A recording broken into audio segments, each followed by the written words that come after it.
Big one was always, I'll only do it if I know I'm successful or I know Wow. I'm really good at it.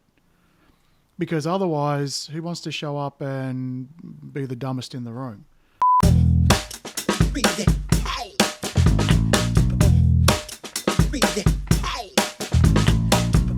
Hey guys, welcome to the Remind podcast, where we combine neuroscience, spirituality, and personal development to help you heal your deepest wounds and transform your life. I'm Dr. Ashleigh Moreland. I'm joined by my co-host David Masterton, and today's episode is going to be very confronting because the topic of this is going to be really being super transparent about some things that I've been navigating in my life. And sometimes it's tricky for me because people, not because I am, but in people's minds, they can put me on a pedestal and think that I don't experience challenges, that I don't go through things in my life. And it's just not true. So one of the things that David and I are super committed to is showing up fully transparently, being really raw and real about our own experiences. And David was so courageous to allow us to record an episode when he was navigating some big stuff a few weeks ago. So today's my turn, and I'm getting a little bit of the processed version, but our topic today is all about the fear of being seen.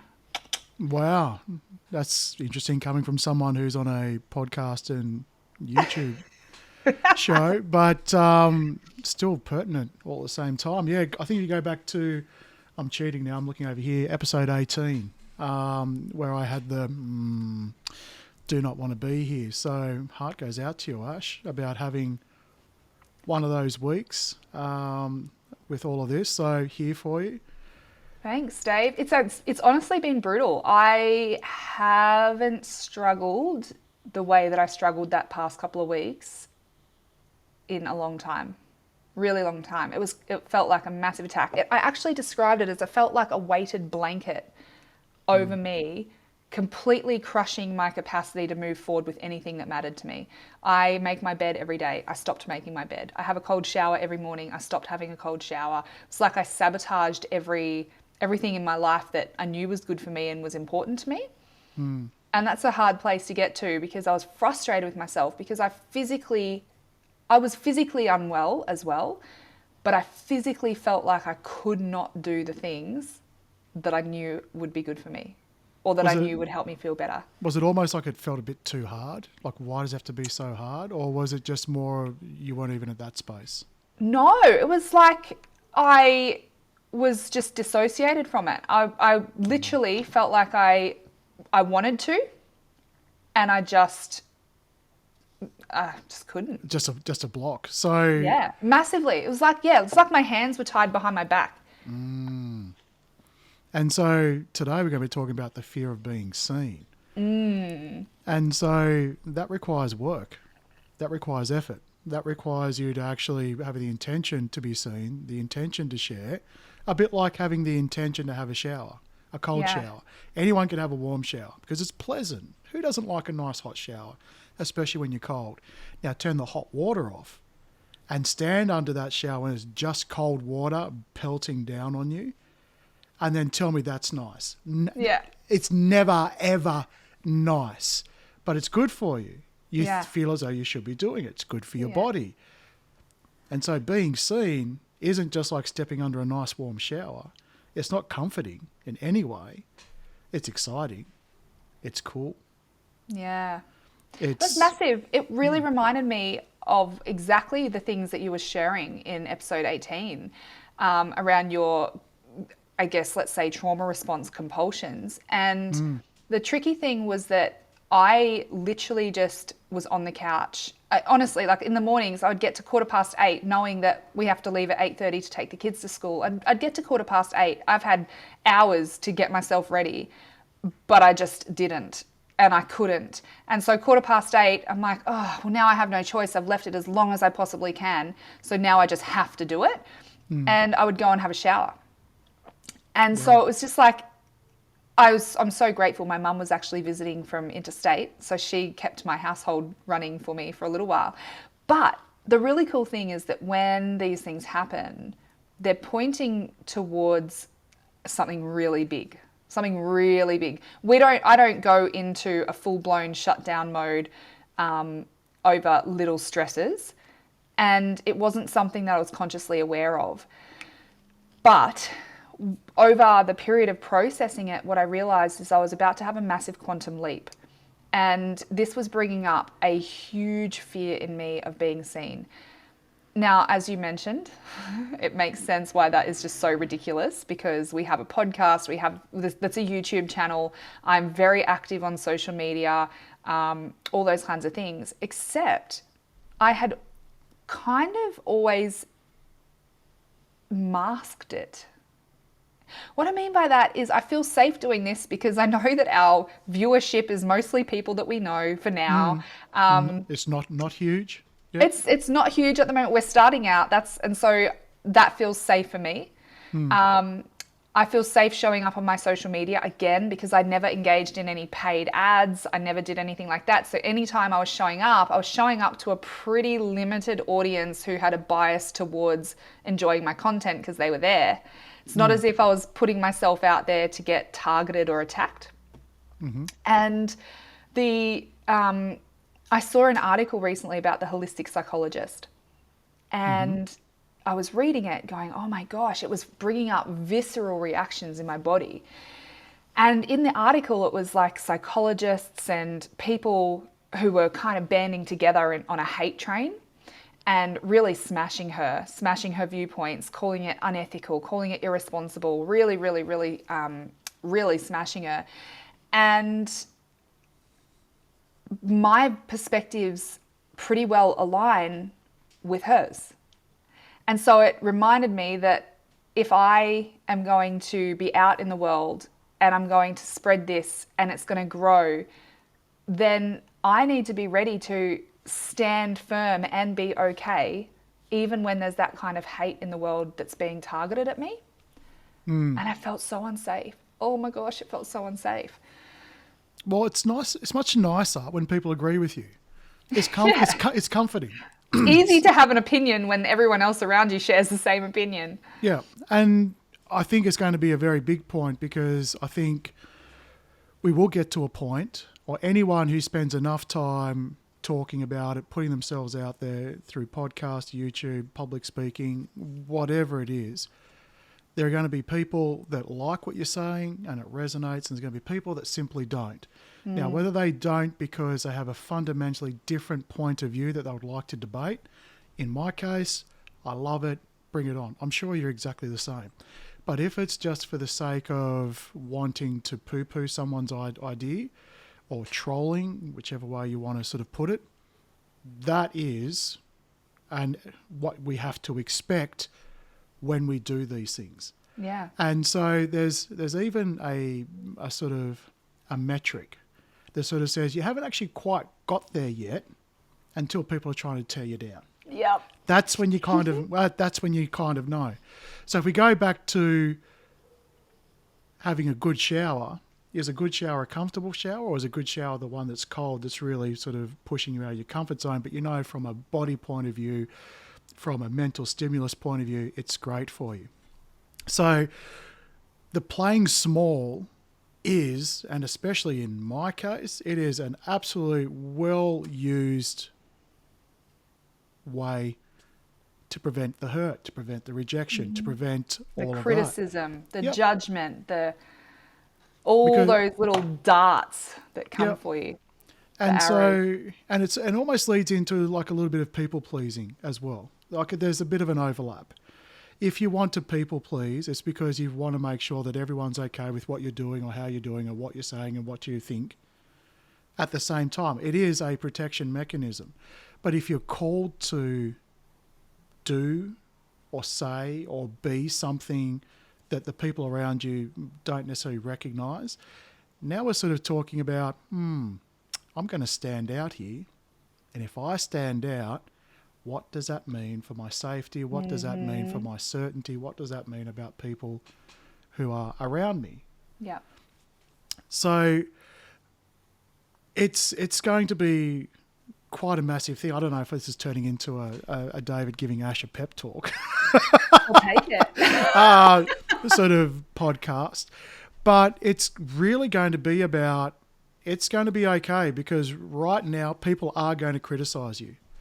Right now, people will not like the things you have to say. They may not have even heard it yet. And same goes for me. Same goes for everyone. But it's how we stand within that, and we ground into that truth of what it is, while also being open to a healthy debate. And from there, we will grow. And I think even 2 episodes ago, there was a comment on one of our videos, and I love the fact that he commented, he simply just didn't agree with it. And I think that was a great example of someone watched the show, they didn't agree with it, which is great. I mean, you don't need to agree with everything. You don't need to agree with every analogy and all of those things. But then on top of that, it actually took the courage for him to actually say something online. And then for us to be able to respond. So I think that was incredible. And it led to a backwards and forwards. We didn't change his mind. It's not like we're here to do that. But it sort of triggered something within him that he didn't like what we had to say. Okay. But did that start a thought process? So it's all helping. And before I finish off this little pep talk, when you help someone, when you offer your light, your healing, whatever it is simply not up to you, and it's none of your business what they do with that. So if you want to show up as your authentic self and they only want to see it to reinforce a narrative which is well ingrained in there, which simply says, I do not like this, I do not resonate with this, that is for them. That doesn't change what it is, and nor should you want to be affecting that. You showing them that, it may be a step in many steps to something else in the future. So when you gift them the ability for your authentic self, they will then take exactly what they want from it, and it's not up to you to figure out if that's right or wrong. Yeah, I love that. Encourage it. And I love the point that you're making around authentic self. And of course, logically, I know these things. It's the next step that brings up the trauma in the body. And trauma is not logical. It's not linear. It doesn't make sense. And so we can't logic our way through this. And so when it comes to the authentic self thing, being seen authentically, where if you show up the whole person of who you are, the whole full version of who you are, and someone doesn't like it, or someone says something, has something opinion against it, or judges it, or whatever it might be, that can feel so threatening. And what really came up for me, so I sat in this for a couple of weeks, and then I finally had a session with a mentor of mine who I absolutely love. And he just gave me so much value. He said one thing. He goes, Ash, do you believe enough in what you do that you're willing to fight for it? And I had a full body visceral response when he said the word fight. And I was like, wow, because when it comes to this stuff, guys, when you're increasing your consciousness, you have to be willing to notice what you notice without judgment. And so I was very aware in my body how my body responded to the word fight. And I grew up where fighting meant aggression. It meant violence. And I am not an aggressive or violent person, and that doesn't align for me. And so what really came up was, I don't know how to fight for what I believe in. I don't know how to fight, because if I know I don't want to be aggressive. I mean, you mentioned the YouTube video. There's this whole concept of the drama triangle. Now, if the drama triangle is bringing out a victim in someone, or someone's hurt, or someone's pain, then if I accept their invitation and respond like I don't deserve, they have no right to speak to me that way, when it's not actually about me. And it's not actually an attack on me. It's just an expression for them. And so the possible responses could be, I could go into victim and say, you can't talk to me like that, or whatever. I could go into the aggressor and get really angry and write an angry response. I could go into the peacemaker and try and, just shut myself down and play small so that I can appease them and make them happy. Or I can not accept the invitation and invite them into a complete energy shift of empowerment, of going, thank you so much for sharing that with me, knowing that what they're sharing is not an attack on me, it's an expression of them. And that was just such a flip for me, because when I actually realized, well, fighting, I think my mentor asked me a question. It was something like, if fight doesn't mean aggression and violence, what else could it mean? What else could it look like? And I was completely blank. I had nothing. I don't know what fight means if it's not aggression and violence. I've never seen it. What does it look like? And he shared this story about martial arts, and how in martial arts the fight is don't hit, but don't be hit. Okay. And that was really powerful, because I got this image of, if I stand in my truth, despite the things that are coming, people are going to express. People are going to have their opinion, they're going to have their judgment, they're going to have their thoughts. And even if they express those thoughts, I can stand there. I can be safe. Fighting is standing in my truth, even though people won't like it. It's being grounded. It's being centered. It's not being, knocked or fumble because someone didn't like what I said. It's not taking it as an attack. It's not taking it as a hit. That is fighting for what I believe in. Because the judgment... It's not fawning for it. It's not backing down. And it's not that I was fawning. I was fleeing. I was fleeing by not wanting to get big, by not wanting to have this big global impact. I look at the holistic psychologist. I think she's got nearly 8 million followers on Instagram alone. And I looked at that and went, ugh, I don't want that. But yet there's potential for that, because I know the work I'm doing is going to impact lives all around the world. But I sabotaged it because I had a fear of greatness. I had a fear of, look at celebrities. What happens to celebrities when they're seen? There's paparazzi, they get slammed, everyone has an opinion of them. They can't even, cut their hair without someone having an opinion and saying that they like that or didn't like that. What are they wearing? They look stupid. And that felt threatening. It felt threatening even, I have never advertised in my local area where I've lived. Never. Yeah, I think that's reasonably prudent. That's okay. So I'm going to call that. I'm going to call that as BS, because the most advertising I've ever done in my local area is if someone has posted something in like a community notice board or something, I've said, I do this, I can help you. But I've never actually approached other businesses. I've never actually formed referral pathways. And I know there are people in my own backyard that I could help. But I never pursued that as an avenue, because I had a fear of being seen in my natural element by people who saw me as someone that's not just a mum or a wife or someone just going about their life. Like, it was bizarre. Oh, so you're just talking about the local area. You're not just sort of saying, this is where I live, here's my address. No. Because I'm saying I'm not going to put my address out there. No. I mean, in my local area. So where I live, there are other allied health professionals. There are counsellors who have clients who they can't, they've taken them as far as they can take them, and they're still not seeing the results they need. I know that I could partner with them to support their clients, and together we could change their lives. But I haven't actually done it, because I know the clients would live locally, and if they see me out in the wild, I had a fear of being seen. Right. So there was these little contextual specific things that I would just go, it makes sense for me to want to work with people in my local community. That would be amazing, right?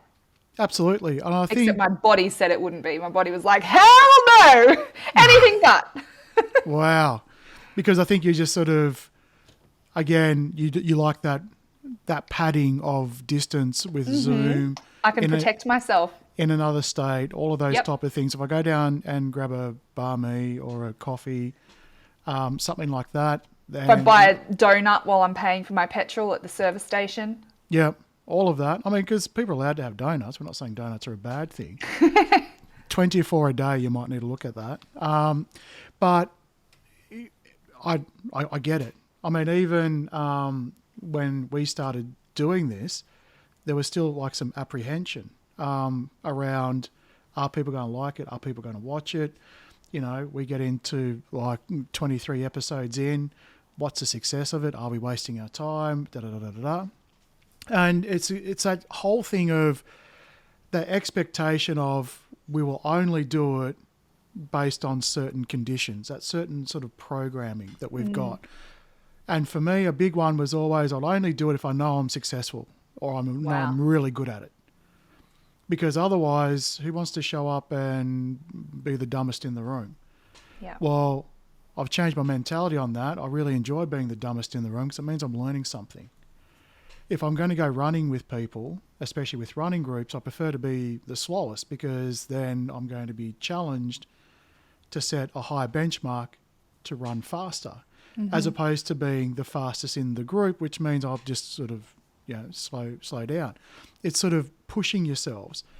But yes, when you talk about fighting, it's not necessarily you're fighting for survival, because that's a lot of the stuff that we've been programmed. Fighting equals survival.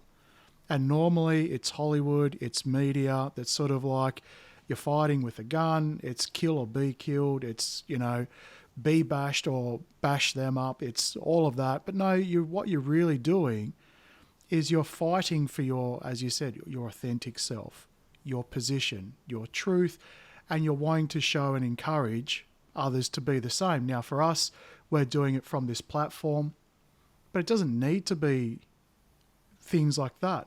It could be as simply as speaking up in a group of people. When someone says, what are you doing at the moment? What excites you? And you go through, well, I can't tell them that. I can't tell them that. I can't tell them that because I'm going to sound like an idiot or they're not going to understand or things like that. And I get it. I still do it, right? As much as I sit here and sound like I've passed all of this, nope, I'm right in the middle of it still. But it's those times, it's those opportunities where you get to fight for your authentic self, because you might even find that if you express a view that might be not necessarily, as you read the room, appropriate or accepted, it might open others to talk about it when they might be thinking about it. So there's a lot of things going on with playing it small and the fear of being seen, which all just comes back to comfort. It's that warm shower. So I think it's two things. I think it is coming towards comfort, but it's also coming away from threat. And when I really, gosh, this is one of those things that it was just layer upon layer. And then I would get to the one and go, oh, that's why I had a fear of being seen. Oh, that's why. But then with each one, it just took me deeper. And what I realized is that when it literally was evading a threat for me. It was evading a threat because I was allowed to be good, but I wasn't allowed to be great. And what I mean by that is, as a child, I distinctly remember a number of occasions where I had an adult turn around and say, she needs to be taken down a peg or two. Tall poppy syndrome. Tall poppy syndrome. Yep. Don't get too big for your britches. I gave myself permission because it was safe. I gave myself permission to do well. And I have, and I do well. And I feel safe being seen up to the level that I was allowed to be seen, that was acceptable. But if you're too big or too good, then you need to be brought down a peg or two. You think you're so much better than everyone else. That that was a massive realization, because I was like, I don't get it. I don't have a fear of being seen. I can do a live video. I can show up on here. And so it was just really this unpacking. And when I realized, it's like, oh my gosh, what did it mean when I was a child? And this is something I use with clients all the time. When I just today, before we recorded this, I said to someone, they were saying, whenever something is going really well in their relationship, it's like they unconsciously sabotage it because they can't have it go well. And I said, well, think about it when you were a child, when you were really happy and things were going really well. What happened? What was the pattern? And they said, oh, we couldn't be happy. Someone would come and ruin it. Like someone would come and destroy it. And I said, okay, so you learned that happiness couldn't be sustained. It would just be taken away. And so when you have happiness, you sabotage it because you know it's going to be taken away from you anyway. And so for me, I was like, what did it mean for me when I was a child if I went to the next level, if I was great? It meant that I needed to be taken down a peg or two, and I supposedly thought I was better than everyone else, even though I didn't, and all these things. So it was my body remembering, and my mind, my unconscious mind, remembering that, nah, you're good just how you are. If you go to that level, if you all of a sudden start doing that, that's just a bit too much for you. You need to be taken down a peg or two. Come back, remember where you came from, kind of thing. It was bizarre, but none of that's actually mine. The other thing that came to my mind was with the don't hit and don't be hit thing, was I kind of had this image of when someone throws a comment at you, or throws their judgment, or throws their expression of hurt at you, the image that I had in my mind was, it's such an instinct to, if someone throws a ball at you, what's your instinct? To catch it. Yeah. Right? Even if it's not going to hit you. So the options are, it might, in using that analogy, don't hit but don't be hit. If it's coming directly at me and actually might hit me, then I might catch it, or I might whatever. But when it comes to a comment, I don't need to let it penetrate me. I don't need to receive, I can hold them and I can receive them because it's an expression of their pain, but it doesn't need to penetrate who I am and hurt me. It's actually not a threat. I get to choose whether it hits me or not. And I can choose to hold someone's pain, receive someone's pain, because if they're expressing in that way, then they're expressing their pain. And I'd been praying into this for 2 weeks, and it was so funny because I said to one of my friends, God really has a sense of humor. Really has a sense of humor, because I'd been navigating this, and we got our first comment on our YouTube channel that was in contrast, so disagreeing with what we were saying. And I also got my first really potentially hurtful comment on a TikTok video at the same, basically around the same time, the same day, or that night, the next morning or something. And it was like a test. It was like I was being tested to go, okay, so I've just squeezed you so that you would look at this and see it. Now let's see if you've learned. Now let's see if you can find the evidence that you can receive these things and still be okay. And so I responded from the heart to both of them. And in both of those instances, it completely transformed the exchange. And I was completely okay. I was like, oh my gosh,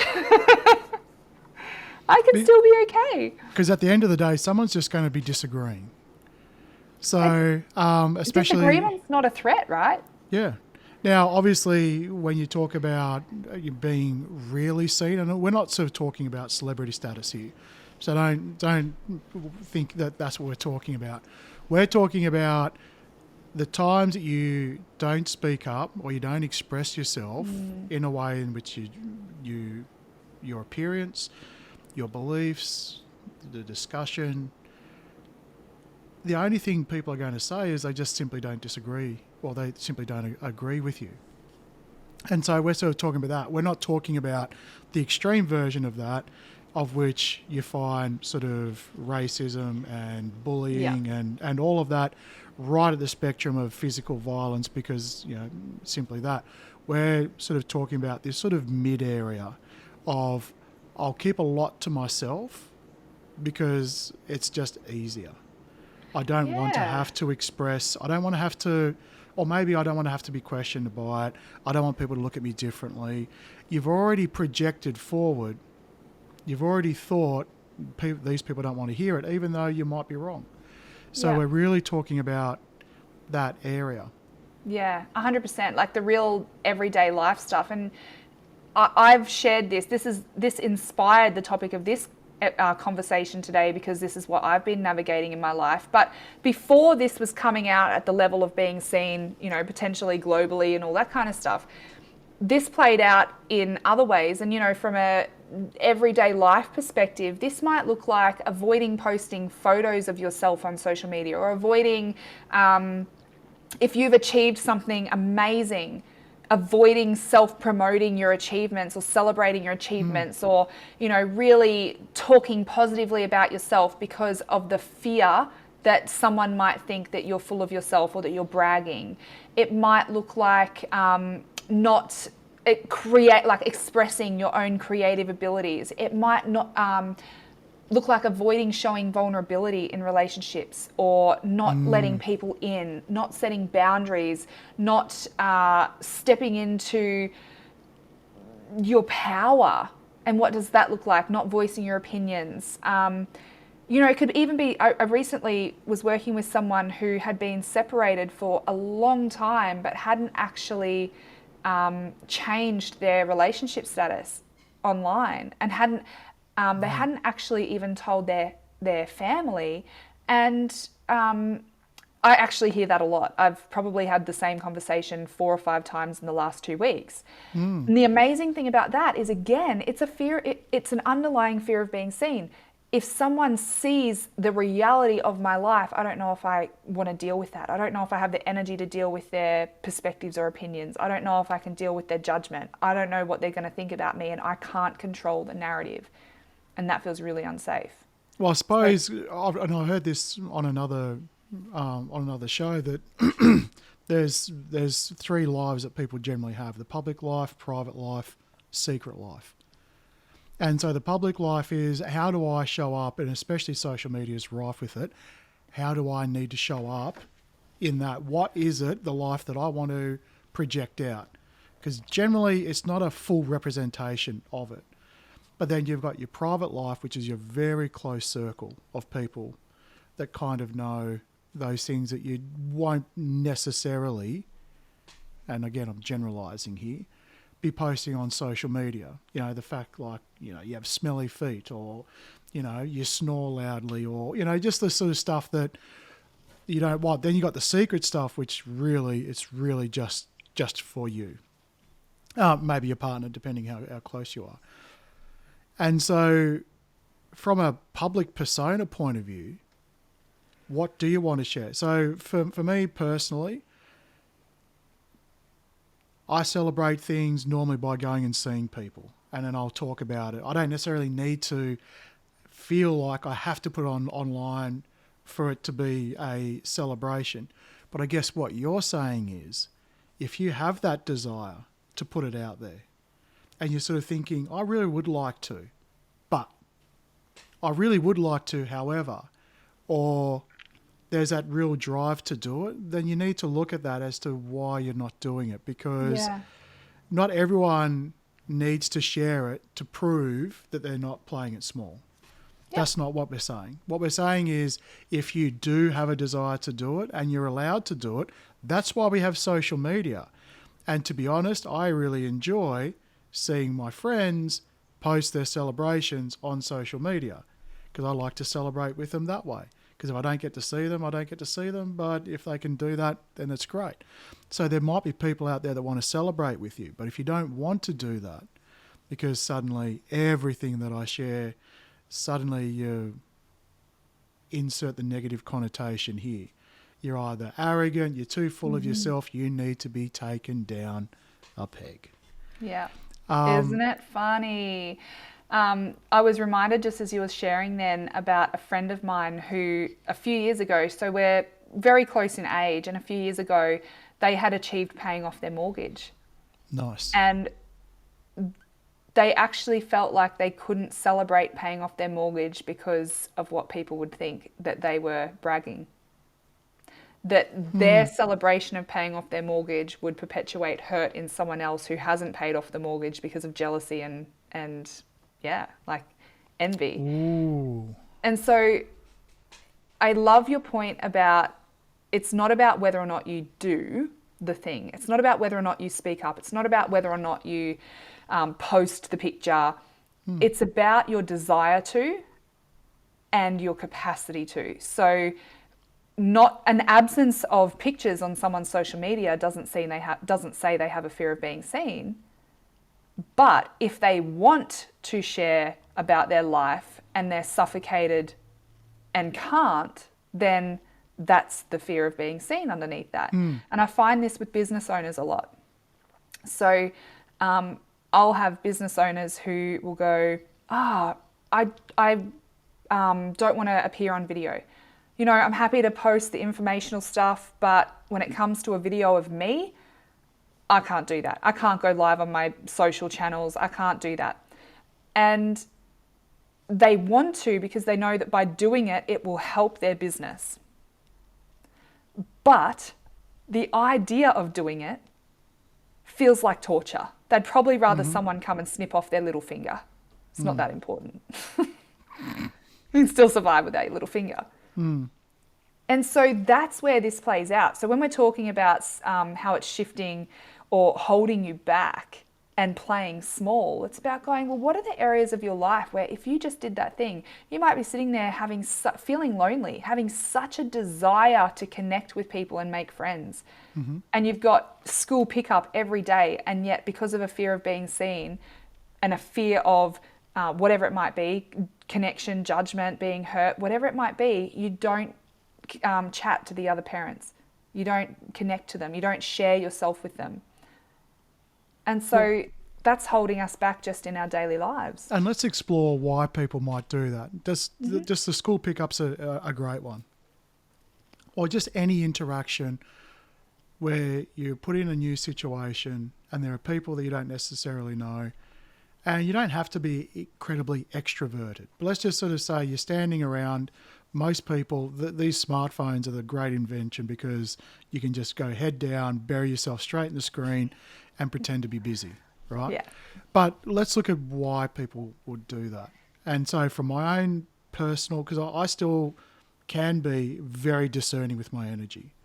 I sort of flick between the two polarities. I'm either too much or way too little. So when I'm feeling in a very too little, sometimes I just don't want to talk because chances are I don't want to have to exert the energy to pretend, to mask, right? Yeah, everyone's got the, hey, big smile, everything. How's everything? Oh, good. How's it? I'm really busy.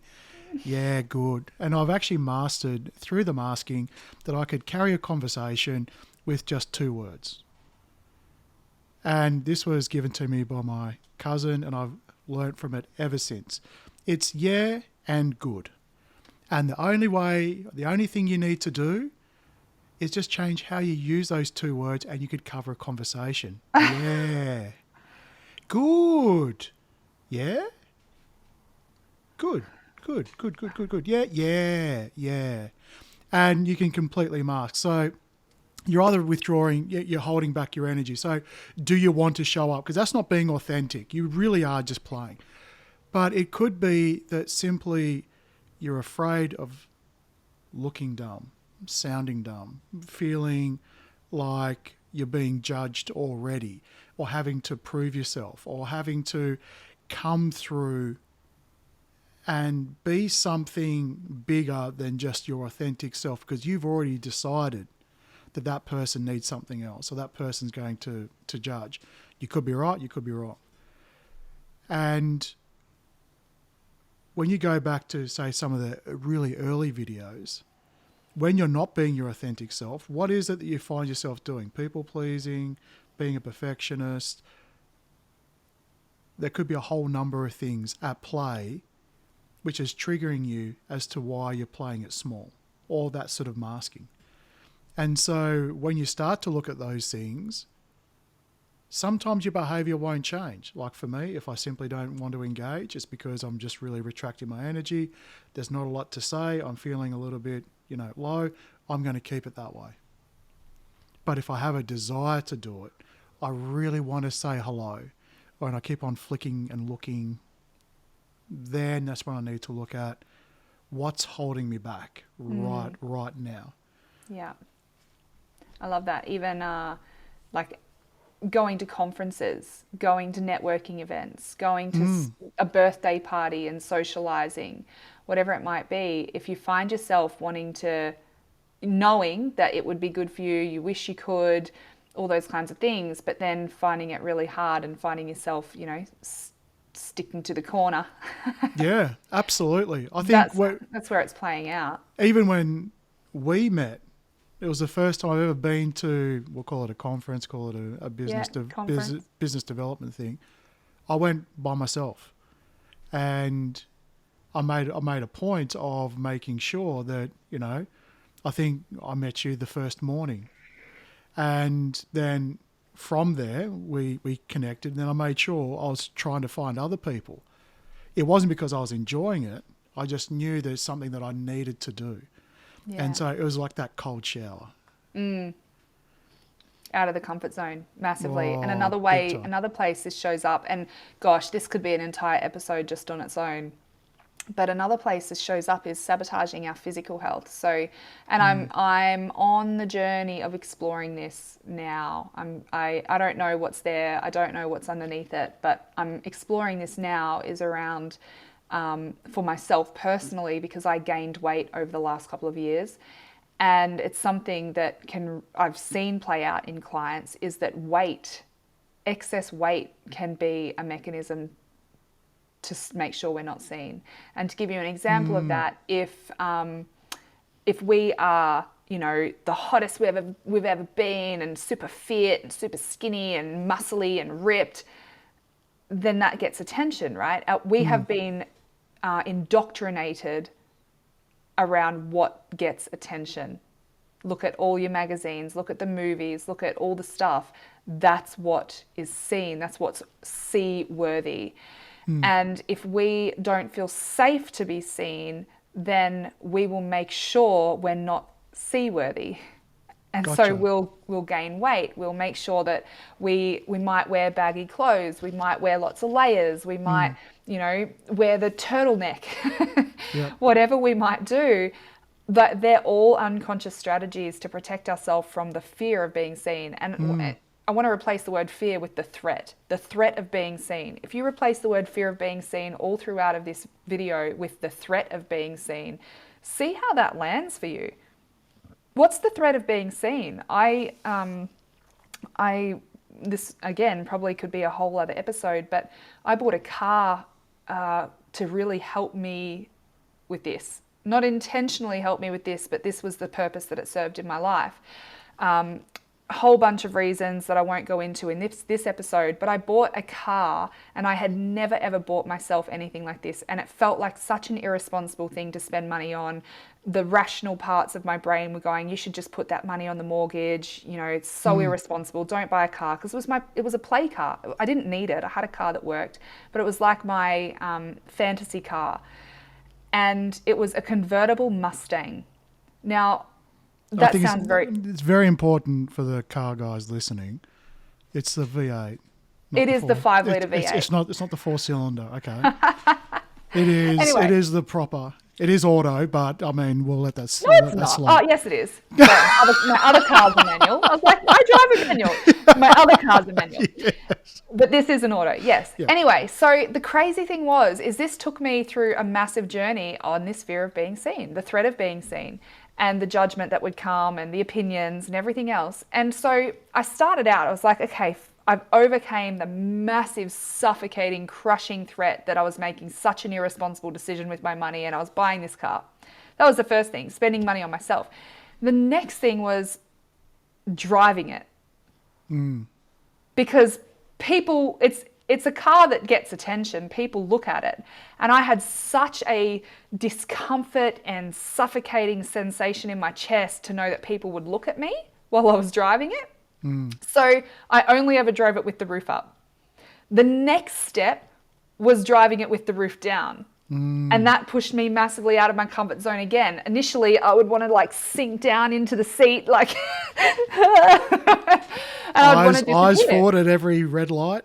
Don't look around. Yes, yeah. And I would just not want to be seen. I was so engrossed in what people would think of me driving this car with the roof down. Like, oh, she must think she's all that. So then I would only drive with the roof down and the music off. So then the next layer was driving with the stereo on and the roof down. And I'm not talking obnoxious stereo. I'm just talking like just the radio to listen to while I'm driving, because then I didn't want to be that obnoxious person. And so you can even see the judgment coming through in that. Someone who is just jamming out, they're in their own world, listening to their favorite song and they've got their roof down, that they must be obnoxious. It's just not true. But these were all of the layers and layers of judgments that I had that car helped me to overcome. And until you know what the next step is, by the way? We haven't finished there. It's roof down, music on, singing to it. Like in, I just got an image of the Barbie movie. Oh, that's so good. I haven't seen it yet, but yeah. But yeah, like that real, just so safe in my skin, so safe in the environment, knowing that people are going to look, people are going to have their opinions, people are going to think whatever they're going to think. And maybe this has even been challenging for some people who are listening, especially because we're in a difficult economic time. That car served a purpose for me. And now it sits in the shed more often than not. I almost never drive it because it's like it did its thing. It served its purpose. It took me through my own journey of growth. I can get in it. I drove it on the weekend. I can get in it, roof down, music on, and drive, feeling totally safe now. It's not taking me on that journey of growth anymore. And so I kind of lost interest in it. No, gotcha.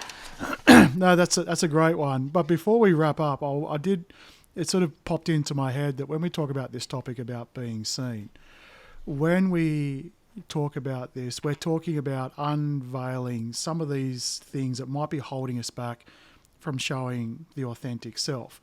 What we haven't really dived into is a fear of being seen when you've had or experienced something very traumatic. Yeah. Whether that be some sort of abuse, unwanted attention that has, all of that.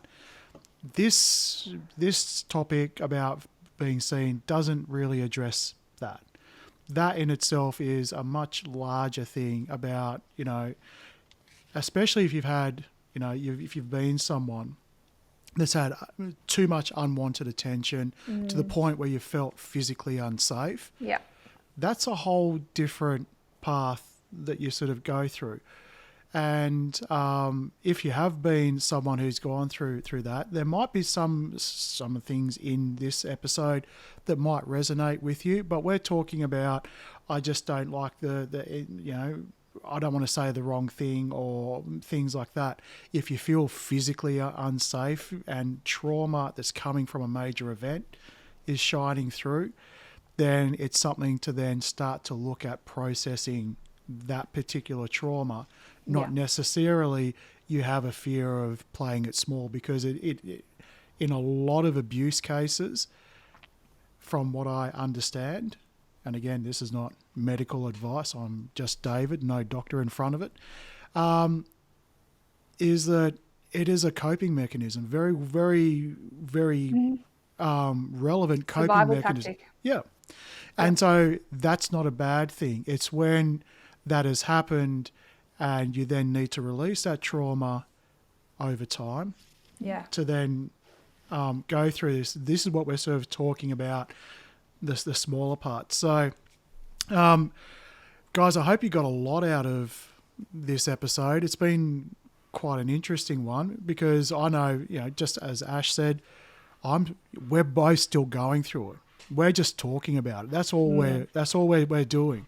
Some things are working for us, so there are some things that we're okay with, like Ash is now comfortable after this episode to go out, jump in the car, roof down, music blaring, have a sing song at the longest red light you've ever noticed. But it's an ongoing journey. It really is. So if there's anything you want to add in the comments, let us know. Whether it be on the podcast or YouTube, anything you want to say, Ash, before we wrap this one up? Yeah, I think just touching on what you just raised about the trauma thing, absolutely. If you've experienced this fear of being seen because it is a trauma mechanism, it's a survival mechanism where you actually were unsafe sometime in the past because you were seen, and that's kind of something I was getting at with the weight gain thing. That's a really common example, and so you'll see this in people who no matter what they do, they can't lose weight, or they lose weight but then almost like as if they look at food and it's straight back on, those kinds of things. But if you identify yourself as that person who is relating to this from a context of you have experienced some traumatic event or some ongoing trauma, then time is not the thing that's going to heal that.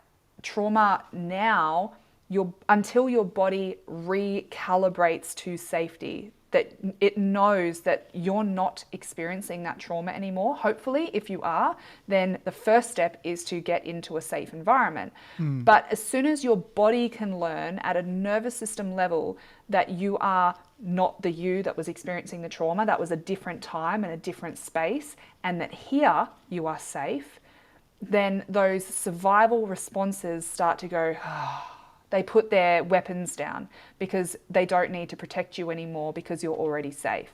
So that is definitely something that you need professional help with. And generally speaking, something that is really trauma-informed, like the work that we do, something that is really trauma-informed is going to massively help you with that. But regardless of that, hopefully our discussion in this episode has shone a light to help you understand why some of those mechanisms might be at play in your life, where they might have come from, what they might be protecting you from. So that instead of the shame and guilt that we feel over, oh, why am I binging this tub of ice cream when I want to lose weight? It's almost like we haven't had control over that because our body needs the weight in order to be safe. So yeah. I like this idea about talking about sort of the weight and all of that, maybe in a future episode. We'll come back to it because that's going to be the next thing that I'm navigating. Yep, absolutely. I'm always navigating that one. All right, guys. Well, thank you again for joining us on another amazing discussion. Thank you for holding space for me while I shared a bit about what I've been going through, and hopefully by me sharing and being honest and open about my experiences, that's helped you with where you're at as well. And make sure you check out our previous episodes, and we look forward to seeing you next time. Good on you, Ash. Thanks, everyone. See you later. Bye-bye. Bye.